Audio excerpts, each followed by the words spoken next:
নতুন ধরনের রান্না কারিয়া পাতা দিয়ে ডিম আর চিচিঙ্গা ভাজা, দুর্দান্ত স্বাদে। শুধু ভাত নয়, রুটি, লুচি, পরোটা সব কিছুর সঙ্গে কিন্তু অপূর্ব লাগবে খেতে। চলো দেখে নিই। 1 কেজি চিচিঙ্গা নিয়ে কাটার সময় প্রথমে বটির পেছন দিকে চিচিঙ্গাগুলো ঘষে নিয়েছি, দিয়ে এরকম পাতলা পাতলা করে চিচিঙ্গাগুলো কেটে নিয়েছি, আর মোটা মোটা বীজগুলো আমি ফেলে দিয়েছি। দিয়ে খুব ভালো করে জল দিয়ে ধুয়ে নিয়ে আমি জলটা ঝরিয়ে বাটির মধ্যে রেখেছি। গ্যাসের ওভেনের মুখে কড়াই বসিয়ে আমি 4 চামচ সাদা তেল গরম করে তার মধ্যে কিছুটা পরিমাণ কারিয়া পাতা ভালো করে জল দিয়ে ধুয়ে জল ঝরিয়ে এই তেলের মধ্যে ভেজে নিচ্ছি। দেখো, লো ফ্লেমে কারিয়া পাতাগুলো বেশ লাল লাল করে ভেজে নিয়েছি। এবার আমি অন্য একটা পাত্রে তুলে নিলাম। গ্যাসের ফ্লেমটাকে লোয়ে রেখে আমি 1/2 চামচ মতো কালো জিরে ফোড়নে দিয়ে দিলাম তেলের মধ্যে, আর একটা শুকনো লঙ্কাও দিয়ে দিলাম।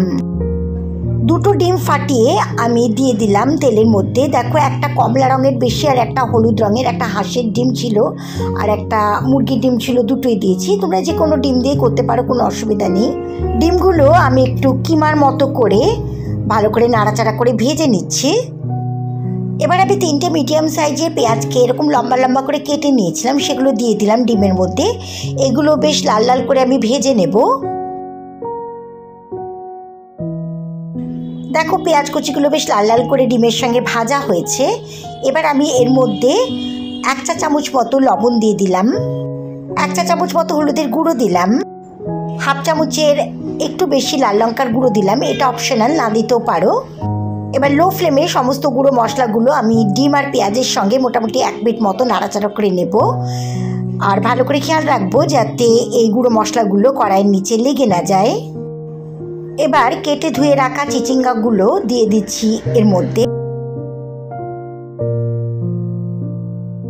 সবকটা চিচিঙ্গা দেওয়ার পর আমি 3টে কাঁচা লঙ্কাকে চিড়ে দিয়ে দিলাম। দিয়ে মিডিয়াম টু লো ফ্লেমে মোটামুটি 3 মিনিট মতো এই চিচিঙ্গাগুলো আমি ভাজা ভাজা করে নেব।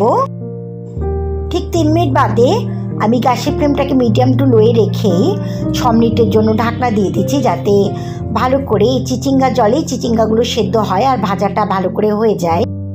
ঠিক 6 মিনিট বাদে ঢাকনাটা খুলে দিলাম, দিয়ে গ্যাসের ফ্লেমটাকে একদম বাড়িয়ে দিয়েছি, যাতে চিচিঙ্গাগুলোর যেটুকু বাড়তি জল আছে যাতে শুকিয়ে যায়। দেখো, চিচিঙ্গার ডিম পেঁয়াজ সব কিছুই কিন্তু খুব ভালো করে সেদ্ধ হয়ে গেছে আর ভাজা হয়ে গেছে, সাইড থেকে তেল ছাড়তে শুরু করে দিয়েছে। 1/2 চামচ মতো চিনি দিয়ে চিনিটাকে ভালো করে রান্নার সঙ্গে মিশিয়ে দিচ্ছি। একদম তৈরি হয়ে গেছে নতুন ধরনের রান্না, কারিয়া পাতার ডিম দিয়ে চিচিঙ্গা ভাজা। ভাত, রুটি, লুচি, পরোটা সব কিছুর সঙ্গে দারুণ লাগবে খেতে। গ্যাসের ফ্লেমটাকে অফ করে দিলাম। এরপর ভেজে তুলে রাখা যে কারিয়া পাতাগুলো ছিল সেগুলো আমি মিশিয়ে দিচ্ছি রান্নাটার সঙ্গে। এর ফলে কিন্তু দুর্দান্ত হবে টেস্টটা। ঢাকা দিয়ে দিলাম 5 মিনিট স্ট্যান্ডিং পজিশনে রেখে, তারপর আমি সার্ভ করব।